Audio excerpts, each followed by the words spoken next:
All right. Can everyone hear me? All right, perfect.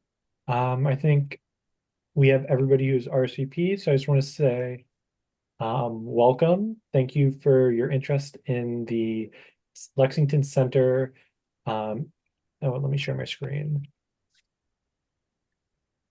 Thank you for your interest in the Lexington Center Mural and Area Activation Project. My name is Jay Abdella. I'm the Senior Economic Development Coordinator for the town of Lexington and the point person for this project. For those who may have come to our previous virtual site walk for the East Lexington project, welcome back. And I apologize because a lot of this will be fairly similar. So to start off, who we are. So, like I mentioned, my name is Jay Abdella. I'm the Senior Economic Development Coordinator. With me, I have my boss, Sandhya Iyer, the Economic Development Director for the town of Lexington. And also on the call, we have Ann Lee, the Director of the Lexington Historical Society. As we'll talk about later in the work, we are partnering with the Lexington Historical Society and using their space for this mural project. And if you just want to say hello. Hi, everyone. Good to be here, and I'm excited about this project and using art to activate the back of the depot building space. And I'm looking forward to talking to everyone. And while we're here, I saw Jonathan attached his little bio, but if anyone else wants to unmute themselves and introduce themselves to the group and just say your name and a little bit about your background.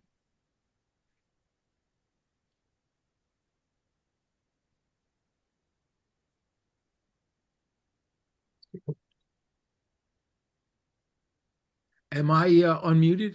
Nope. Oh, I'm John Sachs. I did put my, I live over here in Burlington. We started a sculpture park about 5, 6 years ago, and I saw a need for more interactive sculptures that would bring people back. So at the age of over 70, I started becoming a sculptor, and I have done some work and I've had some placed here and there. And I'm very dedicated to the idea of sculptures that you can walk up to and touch and change. And I've been able to make some that worked.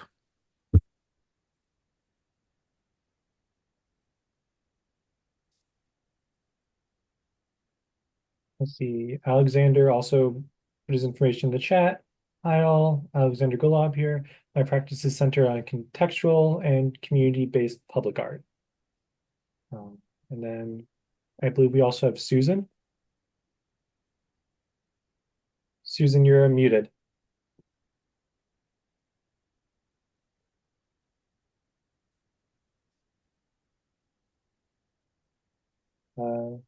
Susan, you're still muted. Can't hear you. Okay, now. Oh, perfect. Okay, great. We have another webinar going on in the other computer at exactly the same time. Sorry, my husband. Anyway, so I am Susan Morrison Dyke, and I in the Fenway studio. I moved here during COVID. I was in Boston many years ago for quite a while, but then moved to Oklahoma for 22 years and did a lot of public art projects out. There's a weird time lapse, so when I'm talking, I can't hear myself. Anyway, so thank you so much for all this. Appreciate it. Of course. I think that's everybody. So, all right, moving on. So a little background about this project. So we are doing, our Lexington Economic Development Office is working with businesses and groups along the Minuteman Bikeway to connect their businesses and the locations with the people who use the bikeway. So approximately 2,500 to 3,000 people use the bikeway each day, and we really want them to stop, take a look, and see that other businesses exist, that there is a whole variety of food, shopping, art, just there's so much more to explore than just on the bike path itself. So we are doing, as I mentioned, a similar project in East Lexington as well to connect those businesses. And we are also working in the center as well. And this project will also be accompanied by wayfinding signage as well as a kiosk in a separate project. So the mural work is just one part of several different avenues we are working with to activate and connect people to the bike path and people on the bike path to the businesses. So the location, and I also have a video of the virtual site walk as well. So to start off, we will be work a little different than for those who came for the East Lexington project. We're working with a little different space. So the space we're working with are 10 columns, 8 inches wide by 9 feet tall, that adorn the Minuteman bike path. So I'm gonna stop sharing this and share my video. Can everyone see the media player? Mhm. So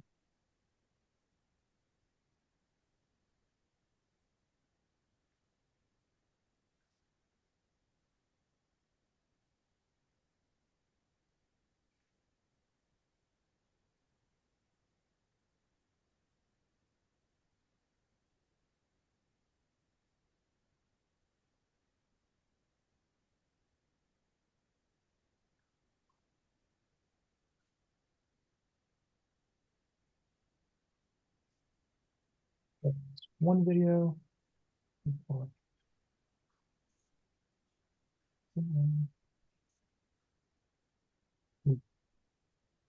Different angle. Oops. Sorry, technical difficulties. Um, here we go. So that's from one angle, and then taking a look at the pillars from a different angle.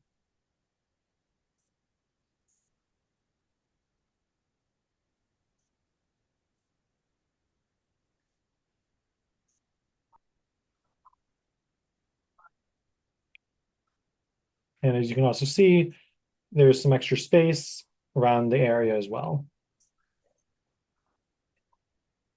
And so, in addition to this art project, Nan can talk about it a little more. The depot and the Lexington Historical Society is undergoing some renovations. All And right. we'll, and Ann, Do you want me to jump in now, or I can? that'd be great. Okay, sure. So the columns are part of what was a train station. So it was constructed in 1846 and used for train travel to and from Boston for many, many years. And in 1977, there was a storm that shut down the rail track. And by then, with the advent of cars, train travel had declined. So by that point, it was decided to end the use of trains behind, going back and forth behind the depot. So the building went through several iterations and was bought by the Historical Society in 1999, with the idea to ultimately transform it into a museum. So the timing on this project is wonderful, because the idea is, and we're on track to open the museum early in April, probably April 1st or 2nd in 2025. And along with having a museum space inside as well as office space that's currently there, we want to activate the back of the depot, which is where those videos What they were showing in the back was, a fairly large back wall space. There were chairs and tables there that you saw, and then the top of there's an overhang, and then the columns on the outside. And we have plans for that back wall, some informational panels. We're going to upgrade the furniture. So the plan is to make it a destination rather than a pass-through space. And we've really noticed just by putting out some, believe me, cheap furniture that we got for free, people stop, they sit, they linger. And so having something else there to interact with will just give them all the more reason to stop. So that's the plan, and it ties together really beautifully with sort of the reactivation of that area and encouraging people to continue on into town. If you have questions about the space, I'm happy to answer them for you. Oh, I have a sort of a question. Were you thinking of potentially you get 9, 10 columns, so there's 9 spaces in between. Were you thinking of maybe 9 different things between the columns, or one large uh, work of art that exists in between all of those columns? I honestly was not thinking of anything in particular. Mhm. The reason this resonated is because originally the design company, which is a woman-owned company in Western Massachusetts, they're doing all the interior work. And we just had a conversation about a year ago about how to activate the exterior. And they were talking about banners on the columns out front, vertical banners just about the width of the columns that might be sort of people through time, to really show that the museum itself is not going to be just about the revolution. It's going to be about all of Lexington's history through time. So remembering that, when Jay approached us about this possibility, I thought, well, the back columns, could we do something directly on the columns? I hadn't even thought of between them because I'm not that creative. I'm not an artist. So, it's a very open question. And quite honestly, my only thought was what to do with the columns themselves. But your point about the spaces between is a great one. There are invasive shrubs on the other side, and while the town cuts them down, they do provide a visibility block with the parking lot behind. So there's a big parking lot, and it's nice to have a screen, but if there's a different kind of screen, that's fine too. And so, I'm wide open to ideas and just excited about the possibilities. Good. Sonia. Yeah, I just want to jump on this one because it's a great question about what can we add in between the columns. When the whole project was envisioned, or when you look at the depot building from the parking lot in itself, we wanted to make the building inviting, and we wanted to have people um, imagine the center, which is like the Lexington Center or the downtown, from the parking lot towards, like, bringing in people who are parking at the depot, which is our main parking lot, to bring them towards the center. So my only thing is, if you put some sort of a shade, we don't want to miss an opportunity of showing the beautiful architecture that depot has. And the column was more like, instead of just having white on white kind of a background, we definitely want to see more colors and more things added to the column. So that's my only thing, that we don't want to miss out on the depot's architecture if we covered it with something. Mhm. So the idea of if there were anything between the columns, you don't really see anything much from the parking lot anyway. But I see your point, especially when the shrubs are lower. I don't know if there are any other landscaping plans. That would be a town decision. But for now, everyone seems content to just leave those shrubs there. And did you say that there was going to be signage on the wall, the back wall there between Yes. okay. So the plan is, I don't know if Jay, if you have a good image of the back wall, but yeah, the back of the building is a pretty blank slate. We have plans for two fairly large panels. There's a door, a back exit. There are windows along the back. So, once the panels are there, there's not a ton of space left. But certainly I'm open to the option of using part of that space, but it would really, I think, the timing isn't great because we're still working on those panels and the size of the panels and exact location.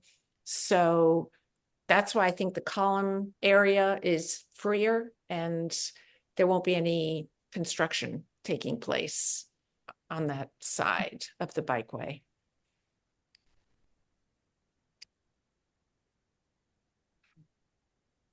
Here, I'm just uploading a better photo I have Okay. of the back wall. It's about half of it, unfortunately. Um, Let me see.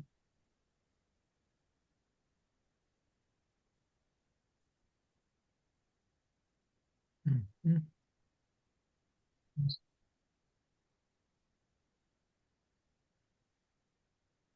Does anybody else have any questions?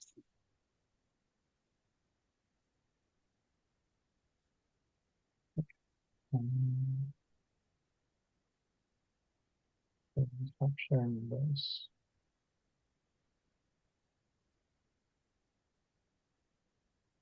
Connie?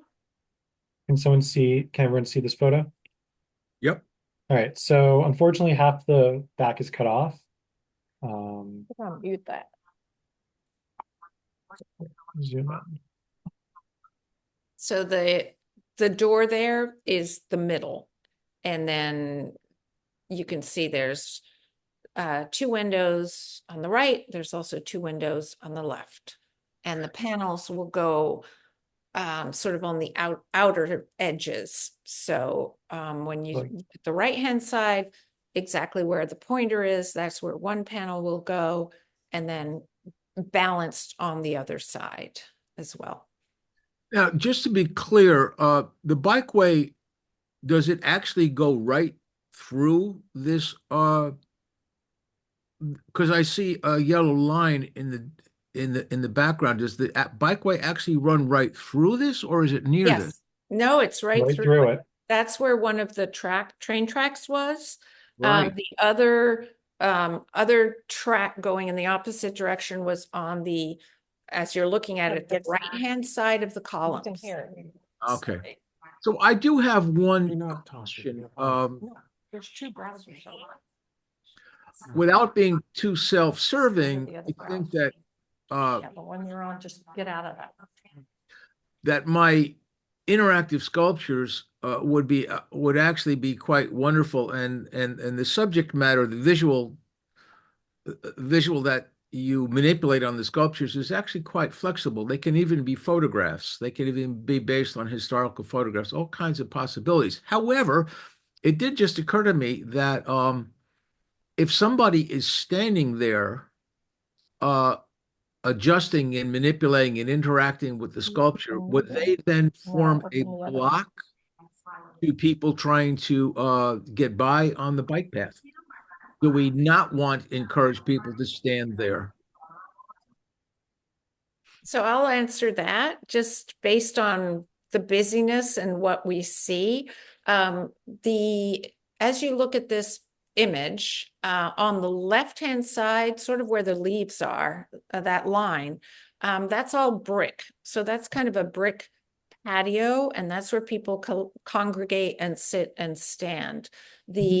On the other side where the columns are, it's a really narrow space. It's probably, oh, I don't know, 1.5 feet in front of the columns. So you wouldn't want someone that close, because yes, they would be in the way of cyclists going back and forth. Mm-hmm. For pedestrians, it's great, but there are a lot of bicyclists and they go pretty fast. So that is something to consider, certainly. So it may be that if you want to put visual attractions between the posts, or along the posts, that they should be actually something that one looks at or glances at rather than something that somebody interacts with. My feeling is yes, that makes more sense, because then people could spend time on the patio looking at them. And that would be the interactive part, rather than standing and doing something. Just for safety.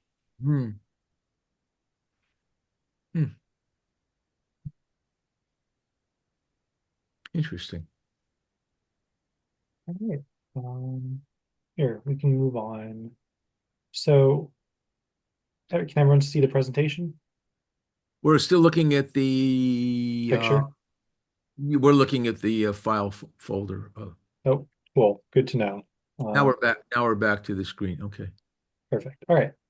So, how the next half of our presentation will cover the process. So, the selection process. So, there's going to be a selection team taking a look at each of the submissions. And the selection panel is representative of all different factions and communities in Lexington, including from the artist community, Historical District Commission, the Retailers Association, and from the Historical Society, as well as a representative from our center committee. The center committee, for those who are not aware, pretty much governs the center and has a very vested interest in how this project works out, as well as how they can improve the center. The Historical District Commission is in charge of our historical district, which this location would be a part of.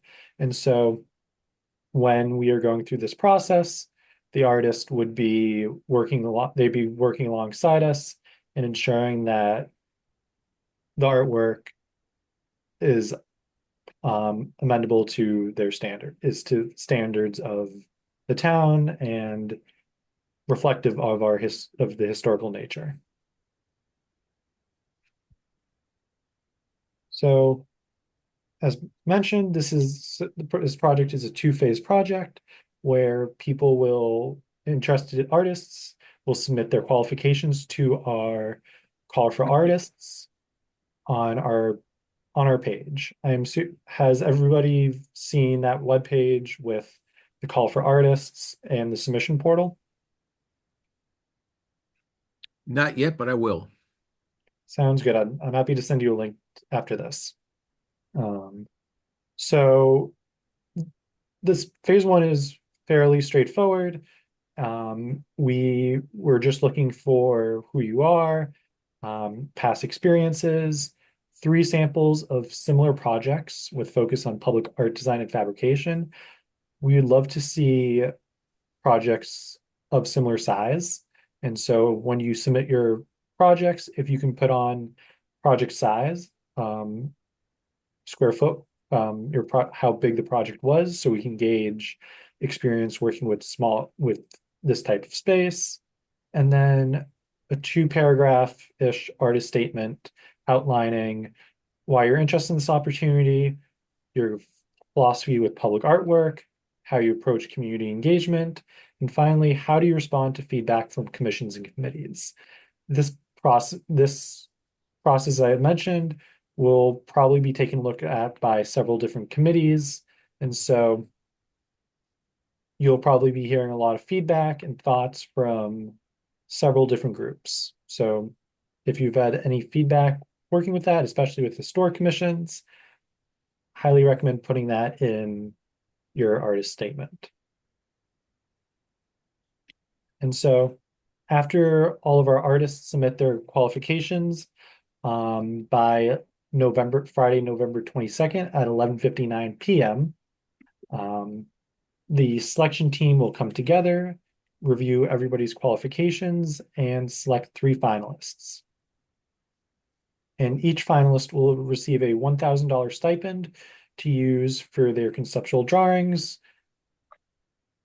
And throughout this process, the town will work to schedule meetings between each finalist and the Lexington Historical Society to discuss aspirations, conceptual ideas, and where this project will go and how everyone can come together on this.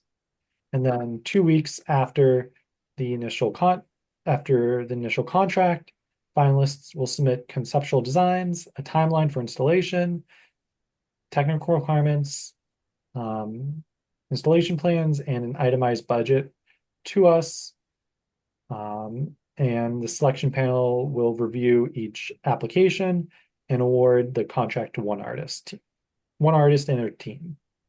And then once that is awarded, the town will enter with the artist to create a contract, and the artist will receive the grant stipend to do so. And so the timeline.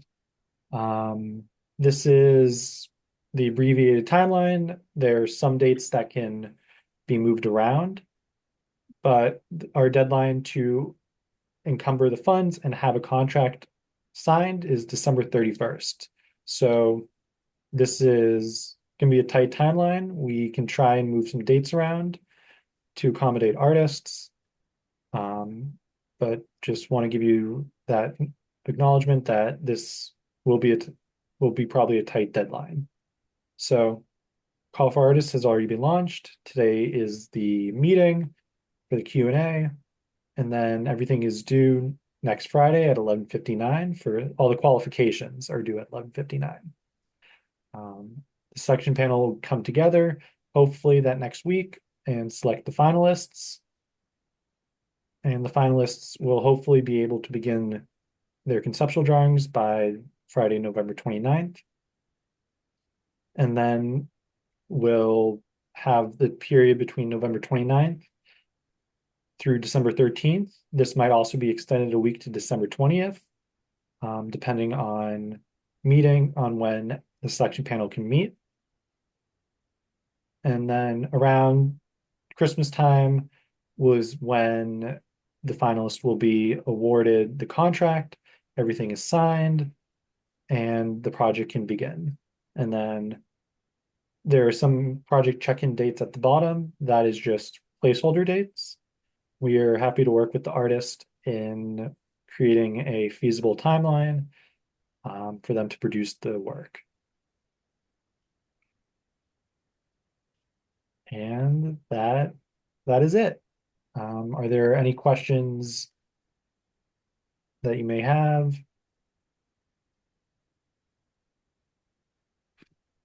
Yeah, John Sachs here. Just determined that my interactive concepts would probably not be a good idea between the posts right along the trail. Are there other physical areas within the depot area where interactive sculptures where people can stop and get involved in creative involvement with the sculptures? Are there areas there where that would actually make sense?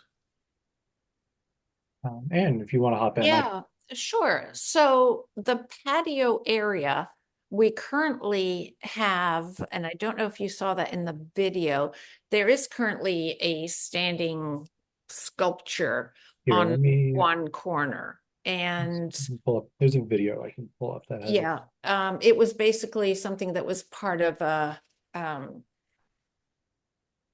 another project that was on a different part of the bikeway, and they an architectural firm basically used images from our archives placed in old windows and hanging from sort of a cross. And I loved it so much, I asked if we could have it after the end of the, exhibition phase. And so we've had that there in that space, and it's probably, gosh, 6 feet by 6 feet, diameter. It's pretty large, and it's just been standing in that space. That's also something that would need to go past the Historic Districts Commission, but there is room, certainly. And So that would here's be the right there. Yeah. Great shot. So that's what's hanging, what's there right now. And we will be dismantling that and using the windows inside as part of the exhibition space. So that will no longer be there. And that's one spot that is literally around the corner to where the new entrance will be. And Jonathan, here's a bit more of that patio space Yeah. Aaron's referring to. So there's plenty of room there to put things that are actually interactive, that are really an attractant that would bring people to the space to say, let's go play with those sculptures. It would, yes. Okay. Well, I'm very interested because my work has previously been shown in suburban Atlanta, and that was a long drive. And currently being shown in Worcester, which is a short drive. Yeah. Lexington is a very short drive. I would love to get involved. Perfect. So if one of the things that we would ask for, if we can, as an organization, is sensitivity to the history of the space, and that it was a train station, and that we have maintained that history as much as possible in terms of the physical structure. We've kept about as much as we possibly could, including the bump out window, which you see in the picture, which was the ticket window. And we've kept that. I have a dream of serving hot chocolate from that window at some point. But the furniture as well, at least some of it, will mimic what you would have seen in an 1880s train station. So we're trying to keep that in mind. And yet at the same time, I do like contemporary art, and it does not mean that whatever is created has to look like it was always there. If you know what I mean. It's just keeping the story in mind, the story of trains and transportation and some of Lexington's history. And how that's interpreted is up to the artist. I would guess that the Historical Society has some very good photographic and visual resources about the history of Lexington and of the train station. Absolutely. Yeah, we have a number of photographs of the train station through a number of different decades. Yeah, we have very rich archives. Great.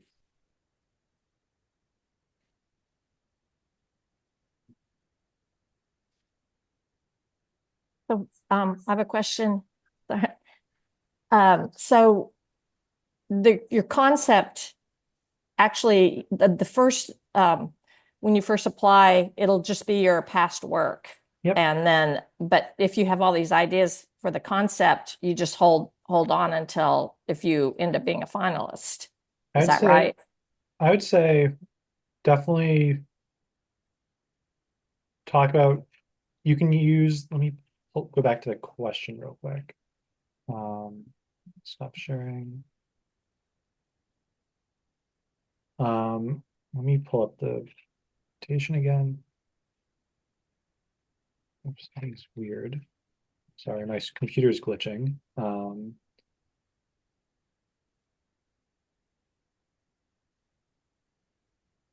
me go to the question.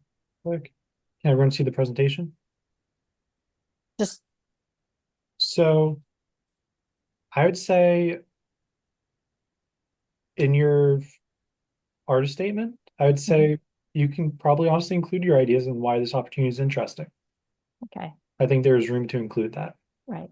Because it very different than maybe your past, maybe there's a connection to what you've done in the past, but this is much more sculptural or as opposed to just mural. So go ahead and include the concept that you might have for it, and then hope people can kind of connect the two, or Makes okay. sense. Thank you. Right. If nobody has any other questions, I just want to say again, thank you so much for coming to this Zoom today. And we hope to see your submissions. Great. Great. Thank you so Thank you much. so much. We really appreciate it. Of course. Thanks very much. Very, very interested. Thank you. Thank you.